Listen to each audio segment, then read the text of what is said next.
audition period, and I walk up to the front door of the bungalow, and this happens. Oh, I am sorry. You okay? Okay, thank you. Okay, fine. So I conked our lead actress with the door. That was the first time I met with her. Fortunately, she's forgotten that. That's good. So with those two people in place, we were able to start pursuing the series. And I had two people in place. We also had obviously the staff, which was an incredible staff. One of the things unique about our actors on the show, aside from their talent, and this is something you might hear about in a lot of discussions about film and television, especially from writers. In film and television, writers are generally disregarded, especially in film. And television writers are much more in control because we become the producers. But they aren't given as much respect. And that's just a fact. Their work is done, keep them off the set, they're annoying me, we're just going to work with the script. And besides, hey, I can write, so anybody can be a writer. What you end up with on some TV shows is you, as a writer, put your best work into a script. Then the actors or the director get a hold of it and they say, we're going to change this, we're going to change that. It's not my character, I'm going to change this, I'm going to change that. And it becomes what I call a downward spiral. Because when you see the dailies as the writer, you think, my gosh, they're changing it. Why did I put my heart into that? So the next time I write a script, I'm like, why am I wasting my time? Why am I staying up all night? Why am I working on a weekend to make it as good as I possibly can when this is going to happen? So I'm going to write less and less. And it becomes a downward spiral. We had the opposite. We had an upward spiral on the show. When we first started to work with Lucy, nobody knew what she was like. We just had no idea what she was like as an actress. We just saw the small roles that she had done on Hercules. So RJ and I had a conversation about how we were going to write her. And we thought, you know what, let's just give her quippy lines, just really short lines, kind of like Clint Eastwood. So we don't challenge her with too many words. I feel so stupid now. So we would do that. And then we'd see the dailies. And the dailies would go, wow, look what she did with that line. Okay, well, you're a little bit more. See, oh my God, how did she do that? It became this upward spiral. We were back and forth, challenging each other. This happened with everybody on the cast and crew. And what happened is, at a certain point, we realized we, as the writers, were so excited to see what they had done with our work, and they were so excited to see what we were sending them. And that created, like I said, it's an upward spiral. That leads to a really, really great experience, and generally a really, really good show. There was one actor, I'm not going to name names, some of you know, some of you don't, but he was to go down and do an episode. And he's somebody I'd known before. And he called me the night before and he said, we were just talking about things. And he's about to head down to New Zealand. And he said, I said, how did you like the script? And it wasn't one that I'd written. And he said, mostly I like it. Well, that's good. He goes, yeah, I got some things that I'd like to change in it. You mind if I talk to Lucy about that? And I started to say, hey, dude, you're not going to do that. But then I went, yeah, you chat with Lucy about that. So apparently, from what I heard, he was sitting in the chair that they had for him, right next to Lucy's chair. And Lucy came over and was introduced to him. She sits down next to him.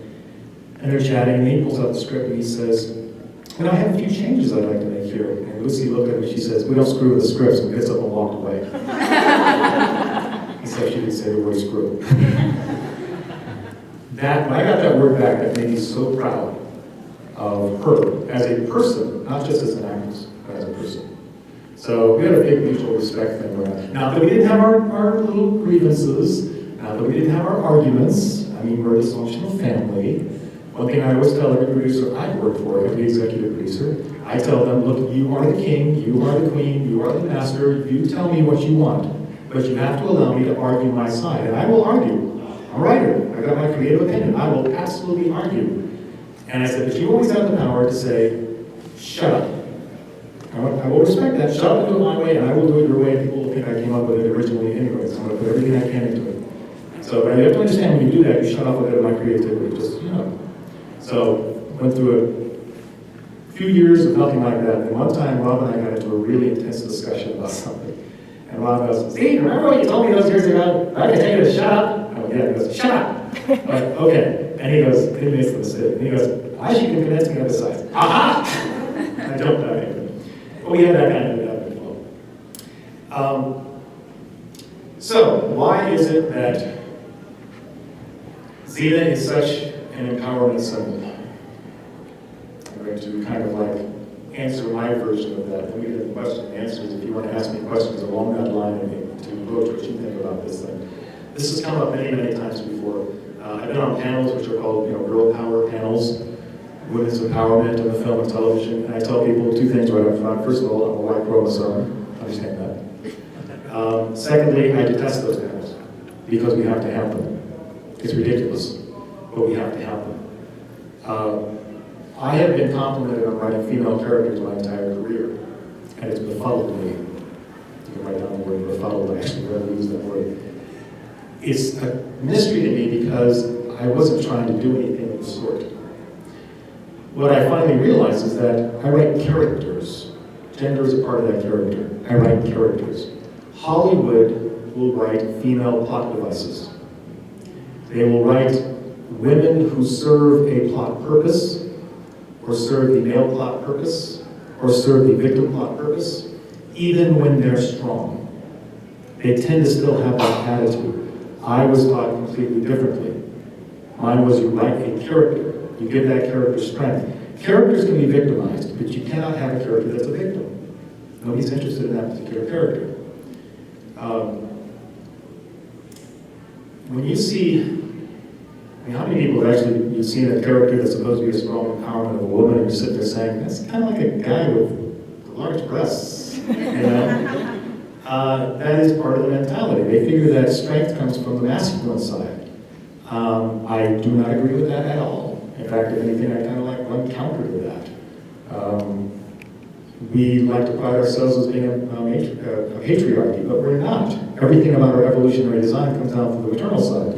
And in fact, as I pointed out to people, if there were nothing but men on the earth, we'd have a really, really hard time even with cloning. But women would not have that problem. They could just keep going on. So for me to look at them as being plot devices, it just runs counter to everything. But every time somebody has tried to push that boundary, what you've gotten is the response from what they perceive the audience will accept. Wonder Woman, great series. Linda Carter's Wonder Woman, I used to watch it, I thought it was fantastic. But it fell prey to one thing, which was not the fault of the writers and the producers. It would have happened no matter what. It would have happened because of the studios and the networks. Even as strong as Diana was in that show, as Wonder Woman was in that show, there was always a little giggly part, where she kind of giggled and became very feminine. And what that was, is that was her, the character unfortunately, apologizing for being strong. I'm strong, I'm strong, I'm strong, but I know what threats the guys. No. But that's what it is, it's an apology. And one of the mantras we had for Xena right at the beginning was this: no excuses. She makes no excuses for who she is. That's it. It was a very simple thing to guide by. No excuses. I don't have to apologize to anybody. Hercules had done an episode with Amazons, and we wanted to write an Amazon episode. So they gave me the tapes for Hercules, and they said, this is what we've established in this universe. And I watched it. It was Hercules and Iolaus go in an area where the Amazons control, and the men, of course, are very subservient. They live in a village, and I guess the Amazons come in and pilfer them for breeding purposes, and send them back, leave the male babies on shore, or something like that. But what really, really struck me, even though everything for the first three quarters of the episode, very, very interesting, at the end, when Hercules made peace between the men and the women, there literally was a scene where the women fell into the laps of the men and became totally giggly. And I was sitting there going, I can't write those Amazons. I cannot figure out what to do with that, because that did not make sense to me in my particular Amazon world. Now in Hercules' world, that made sense there. So that's where I came up with the concept of creating the different nations of Amazons. That's why we had the whole concept of the Amazon nation being smashed into different tribes. That's why every different tribe had a different personality. Merely because I didn't want to write that particular tribe. So we ended up writing the whole tribe of Ethne and lining that out, and it became a major part of the series. And we dealt with other particular tribes. And the cool thing about that is by doing it, we were able to play in our other little sandbox for RJ and myself, which was psychology and sociology. Sociological demographics, depending. You've got one group of Amazons, you've got a group of